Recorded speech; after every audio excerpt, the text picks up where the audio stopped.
তোমাৰ জীৱনৰ আটাইতকৈ যদি কোনোবা মহান আৰু তোমাৰ কাৰণে প্ৰকৃত বন্ধু তোমাৰ মা দেউতা আৰু ইয়াক তোমাৰ আটাইতকৈ ভাল লগা তেওঁ পঢ়া শুনাত কিমান নাজানো, কিন্তু এদিন যে কাকজানত তেওঁ এজন ভাল সংগীত শিল্পী হ'ব মই আজি তোমালোকক গেৰাণ্টি দিছোঁ।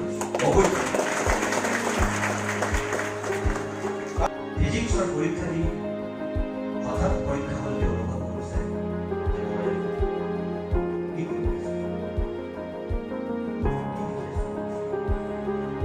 আৰু এই পৰীক্ষা ফলতে তেওঁলোকে ফিজিক্সৰ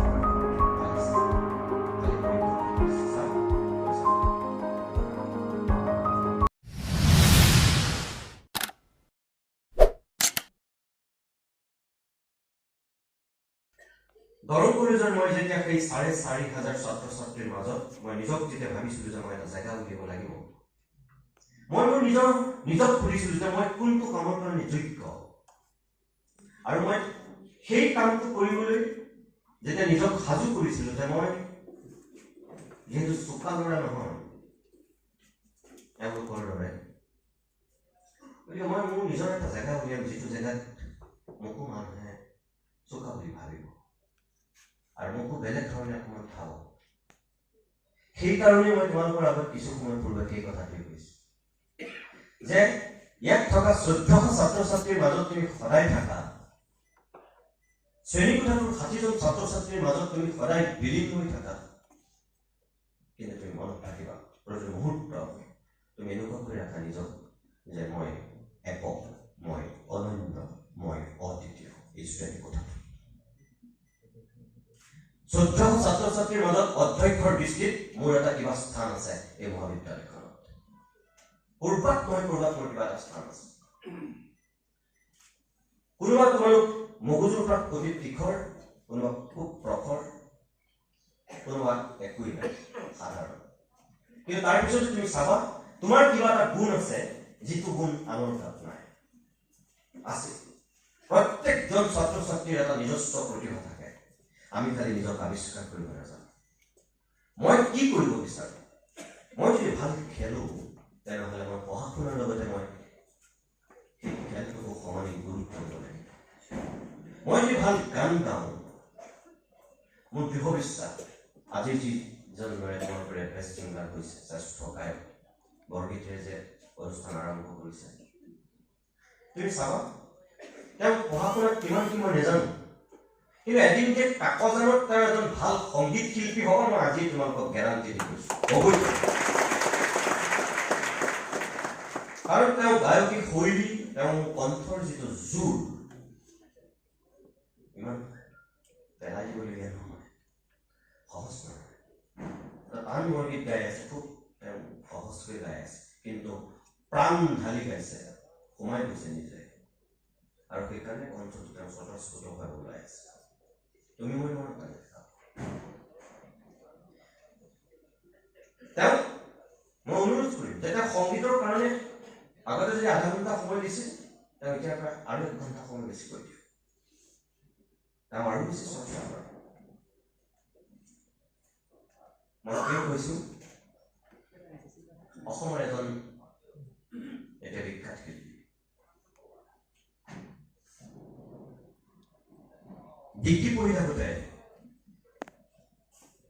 ফিজিক্সৰ পৰীক্ষা দি হঠাৎ পৰীক্ষা হলতে অনুভৱ কৰিছে যে মই কি কৰি আছো, কি লিখি আছো, আৰু এই পৰীক্ষাৰ হলতে তেওঁক এই ফিজিক্সৰ পেপাৰখন ফালিছে, ফালি পৰীক্ষকক দিছে, ছাৰ মই চাওঁ এখন ৰাখক।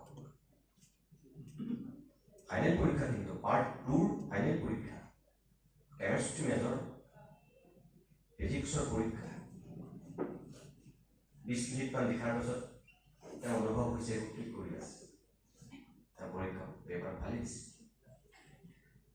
পৰীক্ষকৰটো সেই মুহূৰ্তত যিকোনো তোমালোকৰ ইয়াৰ ছাৰ্ভেটোৰ সকলো যদি তোমালোকৰ কোনোবা এজন ল'ৰাই তেনেকুৱা কৰে, কাৰ ভাল লাগিব কোৱা? বুজাই পৰাই আকৌ পৰীক্ষাত বহাব বিচাৰিছে, তেওঁ নবহিলে, ছাৰ মই যি ফালিলোঁ আৰু এখন দিলোঁ আৰু যি কৰে কৰক বুলি কৈ ওলাই গুচি গৈছে। প্ৰিন্সিপালে খবৰ পাইছে, প্ৰিন্সিপালে মাতি নিছে, একেই কথা প্ৰিন্সিপালেও কৈছে, অধ্যক্ষই কৈছে যে তুমি এইটো কি কৰিলা, কিয় এনেকুৱা কৈছে। অৰ্থাৎ বুজাই পৰাই যেতিয়া নোৱাৰিলে, যিকোনো এজন অধ্যাপকৰ কাৰণে, যিকোনো এগৰাকী অধ্যক্ষৰ কাৰণে সেই সময়ত সেই ল'ৰাটো উদণ্ড আৰু অসভ্যই হ'ব, স্বাভাৱিক কথা। সেই ফিজিক্সৰ পেপাৰ ফালি ওলাই অহা সেই সময়ৰ উদণ্ড আৰু অসভ্য বুলি ভবা ল'ৰাটোৱে আজি তোমালোকৰ সাৰ্থক জুবিন গাৰ্গ।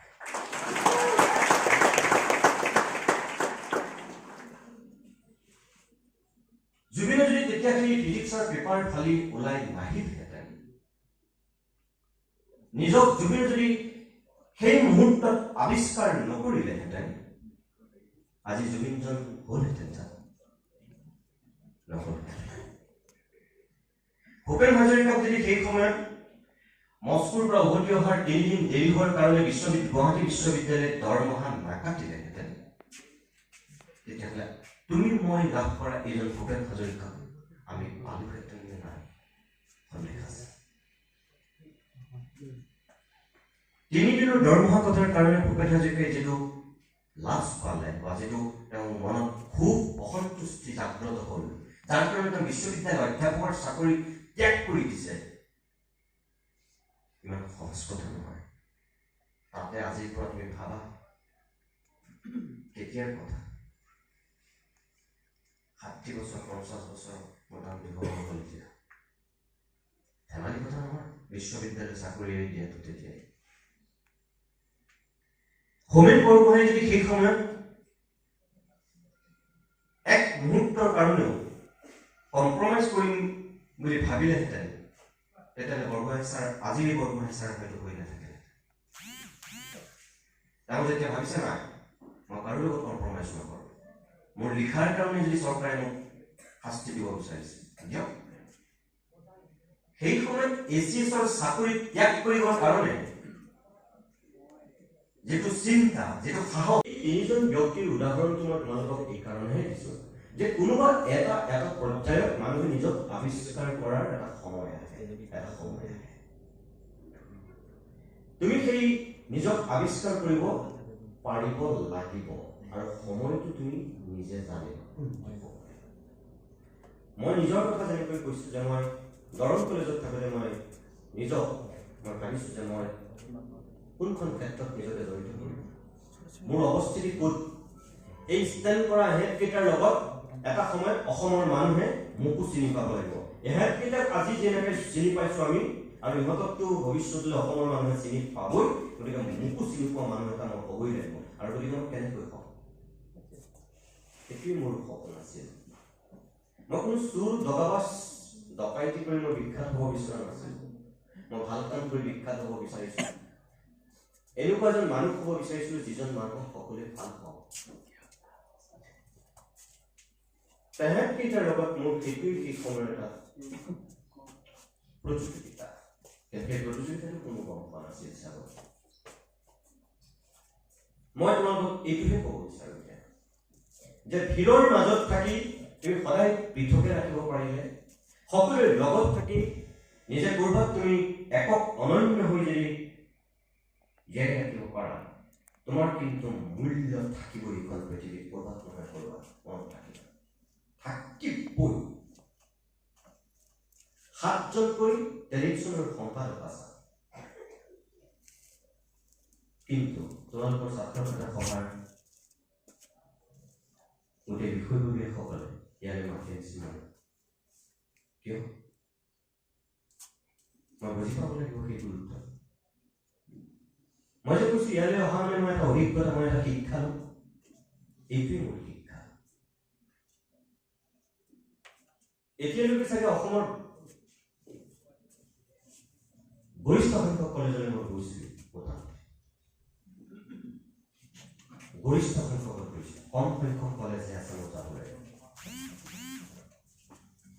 এই ছাত্ৰ ছাত্ৰীসকলে মোক কিয় মাতে মই নিজে বুজি পাওঁ, আৰু মই অকল সেইখিনি কথাৰেই কম নে মই কামে কাজেও কৰি দেখুৱাম। মানুহে মোৰ ওপৰত সেই বিশ্বাসটো অকল কথা শুনি ৰাখিব নে মোৰ চিন্তা আৰু চেতনা মোৰ কাম কাজত সেইখিনি তেওঁলোকে দেখিবলৈ পাব। কোনটো হ'ব লাগিব? মই নিজে সুধিব লাগিব নিজক। তুমিও সেইকাৰণে নিজক সুধিব লাগিব যে তুমি এজন বেডমিণ্টন খেলুৱৈ হবা নে তুমি এগৰাকী বিউটিচিয়ান হবা, নে তুমি এজন ভাল ব্যৱসায়ী হবা, নে তুমি এজন ৰাজনীতিবিদ হবা, নে তুমি এজন সাংবাদিক হবা, নে তুমি এজন ভাল সাহিত্যিক হবা। তুমি কি হবা? তুমি বিজ্ঞানী হবা, তুমি প্ৰফেচৰ হবা, তুমি ভাইচ চেঞ্চেলৰ হবা? কি হ'ব বিচাৰা? নিজক কি কৰিব বিচাৰা? পৃথিৱীখনত তোমাৰ কাৰণেও এটা জেগা আছে। এজন ভাল খেতিয়ক তুমি হ'ব পাৰা। ছোৱালীবিলাক আছে, তেওঁলোকৰ কাৰণে বেলেগ বেলেগ আজিকালি ৰাস্তা খোলা আছে। খালি নিজক বুজি পাব লাগিব যে মই কোনটো কামৰ কাৰণে যোগ্য। নিজক আৰু নিজে যদি নিজক আৱিষ্কাৰ কৰিব জনা নাই, তেতিয়াহ'লে তুমি প্ৰথম তোমাৰ মাক সোধা। মাক যে মা, মই ভৱিষ্যতলৈ মই নিজকে এইটো চাব বিচাৰোঁ, পাৰিম? যদি তোমাৰ মাৰ অলপ সন্দেহ হৈছে, তুমি দেউতাক সোধা। বাবা দেউতা যি নকওঁ পাপা সোধা।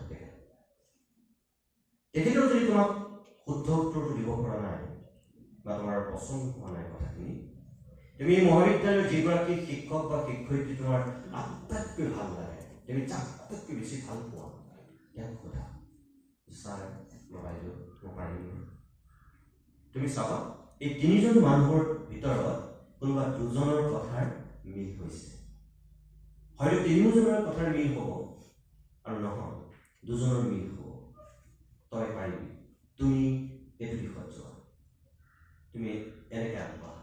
তুমি চাবা মিলবই। কাৰণ তোমাৰ মা আৰু দেউতাই তোমাক যিমান ভালকৈ জানে পৃথিৱীত কোনো মানুহে বুজি নাপায়। আৰু ইয়াৰ তোমাৰ আটাইতকৈ ভাল লগা ছাৰ বাইদেউ গৰাকীয়ে তোমাক যিমান জানে কোনো বুজি নাপায়। সেইকাৰণে এই তিনিজন মানুহে তোমাৰ আটাইতকৈ প্ৰকৃত বন্ধু। ইয়াত তোমালোক সময় বাৱে যিবিলাক বহি থাকে, কেতিয়াবা তোমাৰ প্ৰকৃত বন্ধুও বহি থাকে আৰু কেতিয়াবা আটাইতকৈ তোমাৰ পেটিসাপ প্ৰতি কালখৰ বন্ধু বহি থাকে। তোমালোকে হাঁহিছা, মই তোমালোকক এটা সঁচা কথা কওঁ। শ্বেতা আগৰৱাল নামটো মনত আছে তোমালোকৰ? তাইৰ চেহেৰাটোলৈ মনত পেলোৱাচোন। ষ্টেম কৰিছিল ৰাজ্যখনৰ ভিতৰত, প্ৰথম হৈছিল বাণিজ্য শাখা।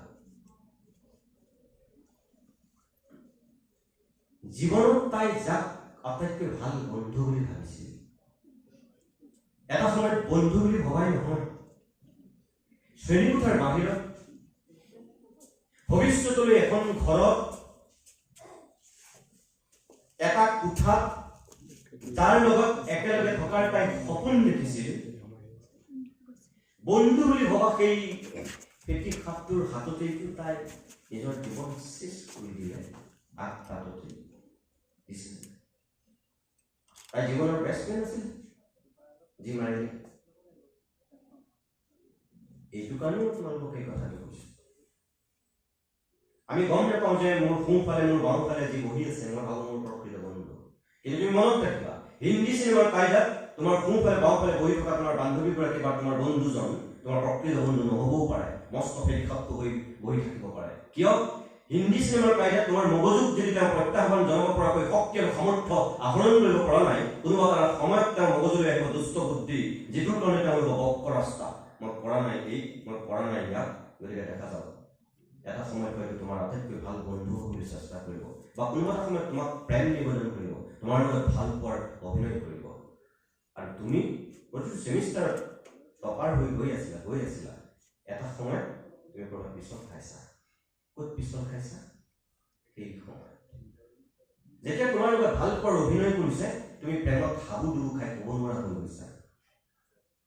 আৰু তেওঁ সেই ষড়যন্ত্ৰকাৰীয়ে শেষ ছেমিষ্টাৰটোত যেতিয়া তোমাক গেৰা মাৰিছে, তুমি বহুত তললৈ, আৰু সি লক্ষ্যস্থানত উপনীত হৈছে, তাই লক্ষ্যস্থানত উপনীত হৈছে যে মই পাৰিছো ছাকচেছ। আৰু যিদিনাখন তুমি আৱিষ্কাৰ কৰিবা সেই কথাটো, তেতিয়া তোমাৰ মুখেদি এটাই শব্দ ওলাব, অ' মাই গড। লাভ নাই। তেতিয়া তোমাক বাবা তাতা দি গুচি যাব। অপ্ৰিয় সত্য, সঁচা কথা। মই তোমালোকক সাধু কথা নাই কোৱা। বহুত ছাত্ৰ ছাত্ৰী আছে এতিয়া তেনেকে নোৱাৰি ৰাস্তা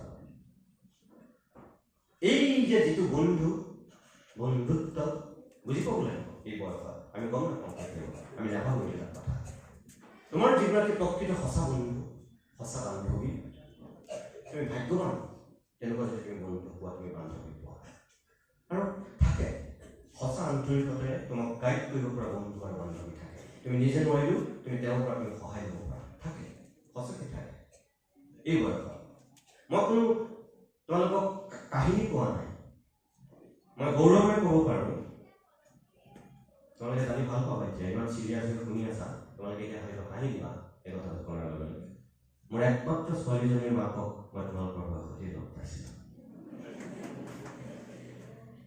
একেলগে মই পঢ়িছোঁ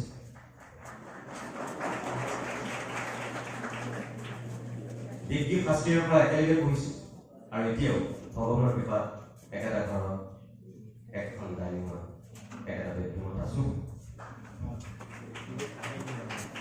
মোৰ জীৱনৰ কোনোবা যদি শ্ৰেষ্ঠ বন্ধু শ্ৰেষ্ঠ যদি বান্ধৱী আছে মোৰ ছোৱালীজনী মাতি এতিয়া তেওঁক মই ভাল বান্ধৱী ভাল বন্ধু মোৰ বহুত আছে কিন্তু তেওঁক মই কোনো ক'ব নোৱাৰিম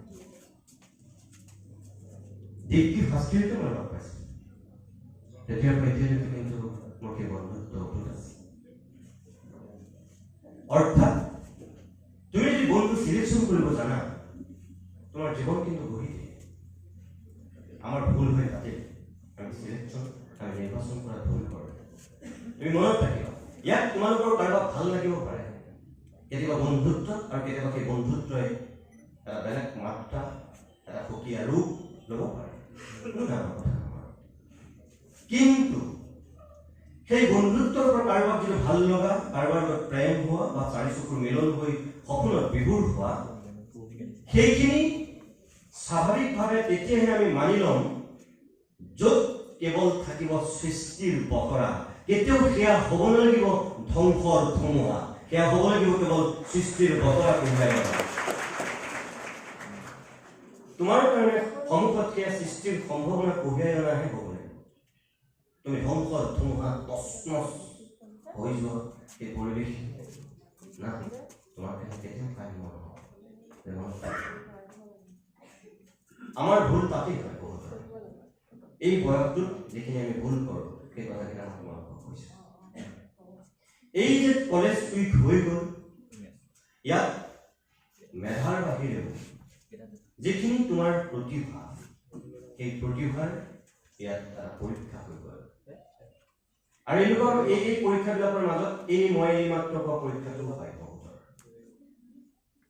কিয় তোমাৰ কোনোবা এজন কেতিয়াও প্ৰতিভা নেদেখা ল'ৰা এটাৰ সাংঘাতিক প্ৰতিভা দেখিছা সি খুব বেলেগ ধৰণৰ গান গায় সি বেলেগ ধৰণৰ এক্টিং কৰে ছোৱালীজনীয়ে একদম গোটেই মহাবিদ্যালয় হিলাই দিছে কয় নহয় এই ফালি দিছে একদম কয় নহয় তাৰমানে তেতিয়ালৈকে তোমালোকে গমেই পোৱা নাছিলা যে কলেজ উইকত দেখিলা ই দেখোন সাংঘাতিক এক্টিং কৰে তাই দেখোন সাংঘাতিক গান গায় তাৰপিছত এই মই কোৱা কথাবিলাকৰ যুগসূত্ৰ আৰম্ভ হয় কাৰোবাৰ দুৱাৰ খোল খায় আৰু কাৰোবাৰ দুৱাৰ একেবাৰে জীৱনলৈ বন্ধ হৈছে তুমি এতিয়া কোনটো কৰিবা নিজক কৰিব লাগিব আজি অংগৰাগ পাপনে মেট্ৰিকত ষ্টেণ্ড কৰিছিল নে হায়াৰ ছেকেণ্ডেৰীত কিমান পাৰ্চেণ্টেজ পাইছিল তোমালোকে কিমান মনত ৰাখিছিল আজি শচীন তেণ্ডুলকাৰ কিমান পঢ়া তোমালোকক যদি মই সোধো সকলোখিনি যেন শুদ্ধ উত্তৰ দিব পাৰিব নোৱাৰে সৌ সেইদিনাখনলৈকে হিমা দাসৰ নামটো কোনোবাই জানিছিল নেকি নাই জনা আজি কিন্তু তোমালোকে জানিছা 5 বছৰৰ আগত অসমৰ কোনোবা বিখ্যাত চলচ্চিত্ৰ নিৰ্মাতা মানুহ ভাবিছিল নেকি যে ৰীমা দাস নামৰ এগৰাকী চলচ্চিত্ৰ প্ৰযোজক পৰিচালকৰ হাতত অসমীয়া চিনেমাই অস্কাৰৰ দৌলত নামিব ভাবিছিল জানো নাই অৰ্থাৎ আমাক ৰীমা দাসকো লাগে আমাক হিমা দাসকো লাগে আমাক জুবিন আৰু পাপনকো লাগে আমাক সৰ্বানন্দ আৰু হেমন্ত বিশ্বকৰ্মাকো লাগে আমাক সকলোকে লাগে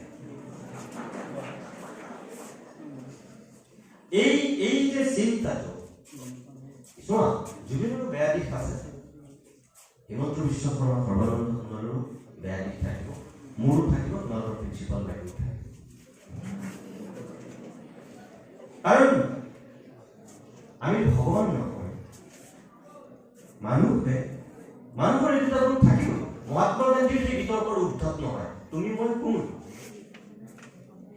কিন্তু আমাৰ কাম্য হ'ব কি যে আমি কাৰ পৰা কেনেকৈ ভালখিনি আয়ত্ত কৰিছোঁ, কাৰ পৰা আমি ভাল গুণখিনি লৈছোঁ, সেইটো আমাৰ দায়িত্ব। ইয়াত যিসকলে সেই চিন্তাৰে নিজক প্ৰতিটো ষ্টেপত আগুৱাই গৈ নিব পাৰিব, তুমি চাবা আজি তোমালোকে মোৰ কথাখিনি যিসকল ছাত্ৰ ছাত্ৰী ইয়াত জীৱনত সমৃদ্ধ কৰিম বুলি তোমালোকে ভাবিছা, এদিন তোমালোকে মোক মনত পেলাবই লাগিব। চাবা হয়নে নহয়? মই হয়তো তেতিয়া মৰি যাবও পাৰোঁ, কিন্তু তোমালোকৰ মোলৈ তেতিয়া মনত পৰিব যে তেখেতে এই কথাকেইটা কৈছিল আৰু মানি চলিলোঁ কাৰণে আজি মই এইটো জেগাত আছোঁ। কোনে জানে ইয়াৰ মাজতে কোনোবাই হয়তো এদিন মোৰ নাম লৈ তোমালোকে ক'ৰবাত কিবা ক'ব লগা হ'ব পাৰে, কোনে জানে? ইয়াতে যি প্ৰতিভা সোমাই আছে, ইয়াতে যদি কোনোবা জুবিন, ইয়াতে যদি কোনোবা পাপন, ইয়াতে যদি কোনোবা ৰীমা দাস সোমাই আছে, কোনে জানে? তোমালোকৰ ছাৰ বাইদেউসকলে জানে না মই জানো? আছে কিন্তু তেনেকুৱা প্ৰতিভা ইয়াত সোমাই আছে। অৰ্থাৎ এই যে কলেজ উইকত তোমালোকে অংশগ্ৰহণ কৰিলে, যিসকল পুৰস্কৃত হ'বা তোমালোকক মই ধন্যবাদ জনাইছোঁ, অভিনন্দন জনাইছোঁ। আৰু যিসকলে তোমালোকে পুৰস্কাৰ পোৱা নাই তাৰমানে তোমালোকৰ জীৱনটো বিফল কেতিয়াও নহয়। ইয়াত যিসকলে সাহিত্য প্ৰতিযোগিতাত অংশগ্ৰহণ কৰি আটাইতকৈ শ্ৰেষ্ঠ সাহিত্যিকৰ সন্মানটো পাব, তেওঁ এনেই নাপায়, তেওঁ প্ৰতিভাৰ জৰিয়তে পাব। যিগৰাকী বেষ্ট ছিংগাৰ, শ্ৰেষ্ঠ গায়ক হৈছে, তেওঁ কি এনেই পাইছে? বিচাৰক ফিটিং কৰি পাইছে? ইয়াত যিখিনি হয় সেইখিনি জৰুৰী, সেইখিনি স্বাভাৱিক প্ৰতিভাৰ ইয়াত বিকাশ হয়। ডাঙৰ ডাঙৰ প্ৰতিযোগিতাতে সেই ফিটিং কাৰবাৰবোৰ চলে, ইয়াত কিন্তু সেই ফিটিং বাজি কাৰবাৰটো নচলে। ইয়াত সঁচা প্ৰতিভাৰ বিকাশ হোৱাৰ এখন মঞ্চ ইয়াত আমি লাভ কৰোঁ, মনত ৰাখিব। আৰু এই প্ৰতিভাই এদিন পৰৱৰ্তী সময়ত স্বীকৃতি লাভ কৰে। আটাইতকৈ ডাঙৰ কথা কিন্তু কলেজ আৰু বিশ্ববিদ্যালয়ৰ জীৱনত যিবিলাক প্ৰতিভা উজলি উঠে, পৰৱৰ্তী সময়ত এই প্ৰতিভাই জেগা উঠে। য'তেই নহওক কি ৰাজনীতি, কি সমাজ, কি সংস্কৃতি, যিকোনো ক্ষেত্ৰত যিবিলাক মানুহ আজি ক্ৰীড়াৰ ক্ষেত্ৰত দক্ষ পাইছে, হিমা দাস, হিমা এই নগাঁও মৰিগাঁৱৰ সেই গেলাপানী ঘচকি ৰাস্তাত দৌৰিটো এতিয়া গোটেই বিশ্বই চিনি পোৱা মানুহ হৈছে। অৰ্থাৎ সেই কচৰতটো তাই কৰি আছে, সেইকাৰণে তাই আজি অসমক সকলোৱে মৰম, ভাৰতবৰ্ষৰ সকলোৱে তাইক চিনি পোৱা মানুহ হৈছে, ভাল পোৱা মানুহ হৈছে। আমি নিজক সেই ধৰণেৰে আৱিষ্কাৰ কৰাৰ সময় এইটোৱেই। ইয়াত যে তোমালোকে আজি পুৰস্কাৰ পাবা, এই যে 1400 ছাত্ৰ ছাত্ৰীৰ মাজত কোনোবা এজনে পুৰস্কাৰটো পাবা, তাৰ মূল্যটো বুজিবলৈ চাবা, জীৱনত কামত দিব মূল্য। মই দৰং কলেজ, মই গুৱাহাটী বিশ্ববিদ্যালয়, যেতিয়া মই এই তৰ্ক আবৃত্তি বা সাহিত্য প্ৰতিযোগিতা যেতিয়া মই অংশগ্ৰহণ কৰিছিলোঁ, মোৰ সেইটো চিন্তা আছিল যে মই যে এইবিলাক পুৰস্কাৰ পাইছোঁ, এদিন এই পুৰস্কাৰৰ যোগেদি মই এটা নিজৰ জেগা উলিয়াম। আৰু মোৰ সপোনটো সেই তেতিয়াই নিজৰ বুকুৰ মাজত পোখা মেলিছিল। মই তোমালোকক খোলাকৈ কওঁ, যিদিনাখন মই নিজক সুধিছিলোঁ যে মই কি হ'ম, কি হ'ব পাৰোঁ, এনেকুৱা এটা ক্ষেত্ৰত মই তেতিয়াই ঠিক কৰিছিলোঁ। মোৰ ঘৰ লখিমপুৰ জিলাৰ নাৰায়ণপুৰ। মই লখিমপুৰ জিলাৰ কোন কোন মানুহক গোটেই অসমৰ মানুহে চিনি পায়, সেই নিশাই মই এখন তালিকা কৰিছিলোঁ। আৰু সেই তালিকাৰ 10জন ব্যক্তিৰ ভিতৰত মই 7জনক পুৰণ চিন দি কাটি পেলাইছোঁ, আৰু 3জন মানুহক মই প্ৰথম, দ্বিতীয়, তৃতীয় স্থানত ৰাখিছোঁ। সেই নিশা মই তোমালোকৰ সাধু কথা নাই কোৱা, কিন্তু একদম জীয়া সঁচা কাহিনী এটা কৰিছোঁ। 1 নম্বৰ, মহাপুৰুষ মাধৱদেৱ মোৰ ঘৰৰ ওচৰৰ পৰা তেনেই নীলৱতী জন্ম। মই পূৰণ চিনি দিছোঁ না মই মাধৱদেৱৰ সমপৰ্যায়ত গুৰুত্ব ক'ব নোৱাৰোঁ। 2 পদ্মনাথ গোহাঁই বৰুৱা অসম সাহিত্য সভাৰ প্ৰথমগৰাকী সভাপতি না মই গোহাঁই বৰুৱাৰ সেই অভিলেখৰ অধিকাৰীও মই ক'ব নোৱাৰোঁ। 3 নম্বৰত মই যিজন মানুহৰ স্থান দিছিলোঁ মই ৰাজ্যিক দিছিলোঁ মই এই মানুহজনক অনুসৰণ কৰিব পাৰোঁ আৰু মই এওঁ নিচিনা হ'ব নোৱাৰিলোঁ দৰে হ'বলৈ মই চেষ্টা কৰিব পাৰোঁ আৰু সেই মানুহজনে আছিল মোৰ আদৰ্শ ব্যক্তি হোমেন বৰগোহাঁই ছাৰ। এতিয়াও ছাৰ জীৱিত। মই তেতিয়াই ছাৰৰ সকলোবিলাক কিতাপ পঢ়ি মই গিৰি পেলাইছোঁ, চেষ্টা কৰি দিছোঁ হায়াৰ ছেকেণ্ডেৰী। ছাৰৰ মই গদ্য শৈলী বুজিবলৈ চাইছোঁ, ছাৰৰ মই সাংবাদিকতা বুজিবলৈ চাইছোঁ আৰু মই ছাৰৰ এই কথাখিনি ক'বলৈ যেতিয়া মই ছাত্ৰ ছাত্ৰীৰ আগত সাজু হওঁ মই খুব আৱেগিক হৈ যাওঁ। কিয় জানা? যিজন মানুহক এবাৰ মোৰ চাবৰ কাৰণে দুৰ্বাৰ মোৰ সপোনে মোক আমনি কৰিছিল, এবাৰ লগ পাবৰ কাৰণে মই পৃথিৱীৰ সৰ্বোত্তম সপোনটো দেখিছিলোঁ, এবাৰ চুই চাম, এবাৰ কথা পাতিম, এবাৰ কিবা এটা সুধিম, মই ব্যাকুল হৈ গৈছিলোঁ, মই এটা পগলা হৈ গৈছিলোঁ। সেই মানুহটোক ভগৱানে হয়তো এটা সময়ত এনেকুৱাকৈ সহায় কৰিছে, এবাৰ চুই নহয়, এবাৰ কথা পতাই নহয়, এটা টেলিভিশ্যনত মই কণ্টিনিউ ধাৰাবাহিকভাৱে মই 1.5 বছৰ টক শ্ব' কৰিছোঁ কেইজন হোমেন বৰগোহাঁইৰ লগত পৰৱৰ্তী সময়ত।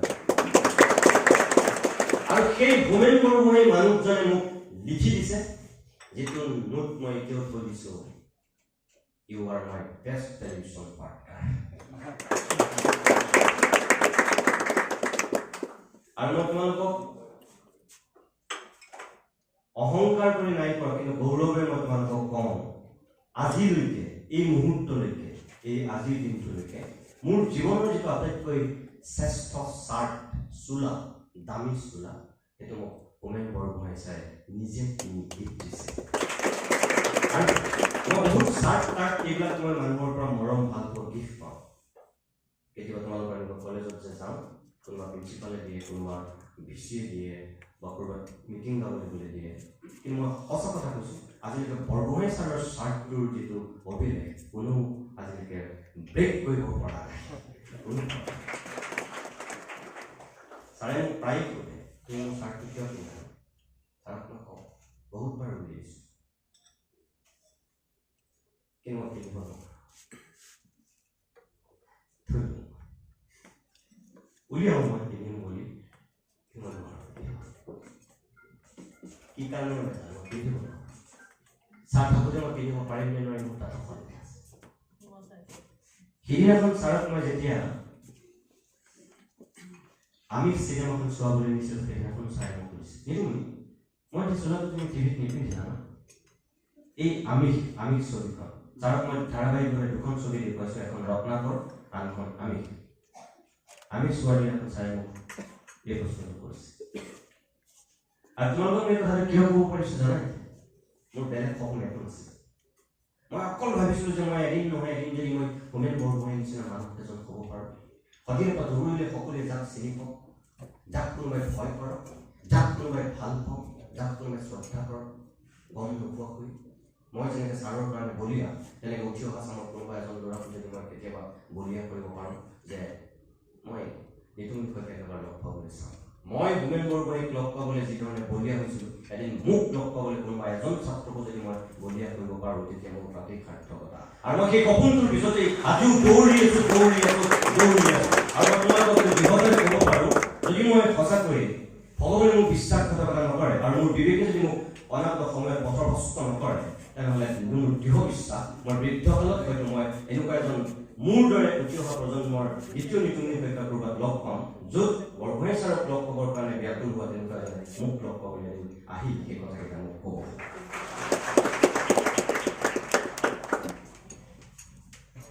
এই যিটো আত্মবিশ্বাস মোৰ আছে, মই পাৰিম, মই কৰিম, মই এদিন দেখুৱাম, মই দেখুৱামেই। তোমালোকে চাবা, কাৰণ তোমালোকে মোতকৈ বহুত সৰু, 22-20 বছৰ সৰু, অতি সৰু তোমালোক। স্বাভাৱিক মৃত্যুত তোমালোকতকৈ মই বহুত আগত মৰিম। আজিৰ দিনটোৰ কথাকেইটা এদিন নহয় এদিন সঁচাকৈ এই পৃথিৱীত ফলিয়াব নে নফলিয়াই, নে এদিন সাধু কথা হ'ব, তোমালোক তাৰ আটাইতকৈ বেছি সাক্ষী হ'ব। মই আগতেই কৈ গৈছো, বাস্তৱ সত্যটো এইটোৱে হ'ব, যেদিনাখন মোৰ মৃত্যু হ'ব মই গম নাপাওঁ। কিন্তু তোমালোকে যেতিয়া ক'বা যে আমাৰ কাকজান মহাবিদ্যালয়ত পঢ়ি থাকোঁতে কিন্তু তেখেতে আহি 2020 চনৰ কলেজ সপ্তাহত এই কথাকেইটা কৈছিল, আৰু মই তেনেকৈ মৰিব বিচাৰিছোঁ, এইটোৱে তোমালোক